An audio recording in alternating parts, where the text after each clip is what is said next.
Good afternoon, class. In today's video, what I'd like to do is to go over how to checkmate using just two bishops. Now, this one is probably going to take a lot longer than the rook-queen checkmate, the two-rook checkmate, even the checkmate with the king, the rook, or the king and the queen. Those checkmates are much simpler. This one is much more difficult, but it is actually not the hardest one. The hardest one is actually bishop and knight, and that will be coming up later on, because that one is actually really difficult to set up. Okay, so let's begin. We've got our bishops with their influence all along the diagonals like so. And what this means is that the black king here cannot cross into this area of the board. So that concept of the box and trying to shrink the box down, usually into a corner like this for the black king, getting the black king into the corner.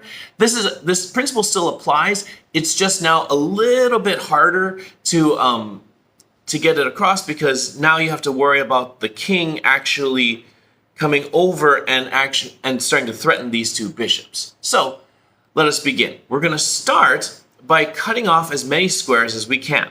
So the way I'm going to do this is I'm going to take this bishop, just move that over here. And now, as you can see, the influence of this bishop has grown. You got 3 more squares that it has cut off.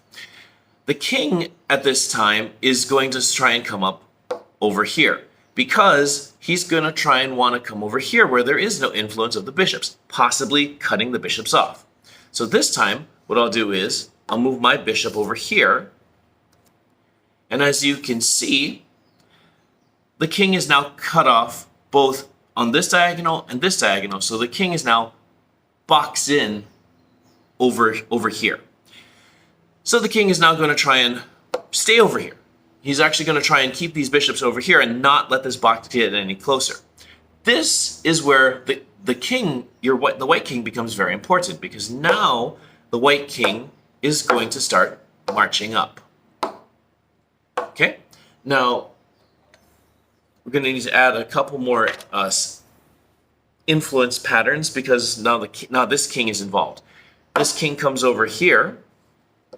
That actually adds influence right over here. So this king now must move over here. The king can move over here or over here. It doesn't matter. But for this example, I'm going to move the king over here. And the reason why this is super, super important is because notice the king still has influence. My white king has influence here, here, and here. That's overlapped with the bishops right now. But what I'm going to do now is I'm going to try and squeeze the box a little bit more. And the way I do that is by moving this bishop over here. Because as you can see,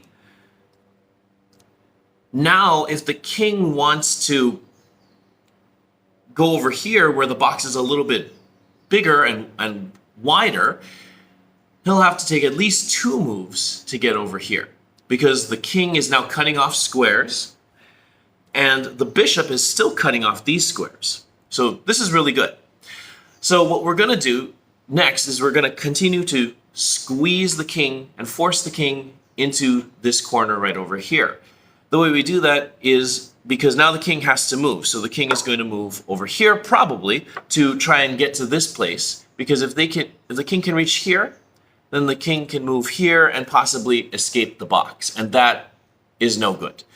But we don't want that. So we take our bishop, move the bishop over here, and now we have again boxed off the king. The king is now trapped within only 1, 2, 3, 4, 5 squares. So it can only move in these 5 squares. 6, I guess, if you count the square it's already occupied. So now the king has to move, probably over here, which is fine either way. It doesn't really matter, because now my king is going to start moving in. Now, what this does is it moves the box much closer. It makes the box a lot smaller for this king. And also because this bishop is going to need to start moving in this way a little bit. But I can't allow openings in the box over here. So that's why I fill it with my king. Now, of course, he's probably going to think, well, that's fine. I can go over here. This is where we keep the checks going. What we do is we put our bishop here, and now we say check. Okay? The reason why this is important and why the king had to come here is because you see this square? If the king was not here, this sphere of influence wouldn't be here, and this king could now come out. And we have to reset and trap the king in this corner. But because my king is over here, my king's sphere of influence includes over here as well. So these three squares, this bishop is cutting off this square. So this king has no choice now but to move this way. Possibly to try and come over here and cut off and get cut off over and try to threaten my bishops and maybe form an escape plan out this way. This is where the next phase of the plan comes in, which is bishop here with a check. Now, if you'll notice, that's gone. Now, if you'll notice, I mean, and obviously I've gotten rid of all of these influence squares as well because that part really doesn't matter in this case because we're trying to squeeze the king into the corner. The reason why this is important is because now the king is trapped on these two squares because now the king is in check. This square is covered by our king. These squares are covered by the bishops. Now the king has no choice but to move into this boxed area of two squares only. So now king moves there. And now it is the job of our king to secure this square right over here. Because what we need to do is we need to keep the bishop. What we need to do is keep this bishop here to keep this square open. And what we're going to do is we're going to move this bishop eventually to checkmate the king into the corner. But we have to force the king into the corner while still giving him freedom while we set this all up. So this is why this is going to take a long time. So we're going to start by moving our king in. So now the king's influence is over here. And of course, the black king doesn't have a choice, must move over there. So now the really tough part is if I want the king to, what I need to do now is have this king move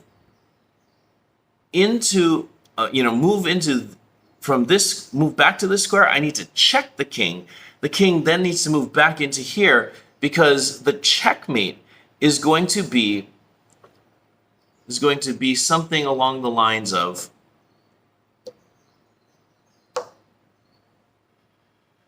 something along the lines of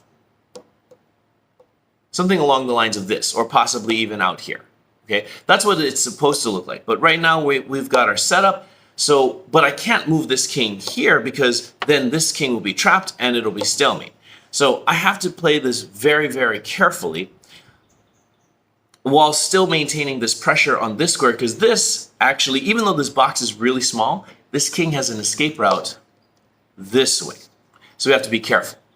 So what we do next is we start getting ready. What I do is I'm going to start to move my king over here, and white king will move out here, which is fine. Then I'm going to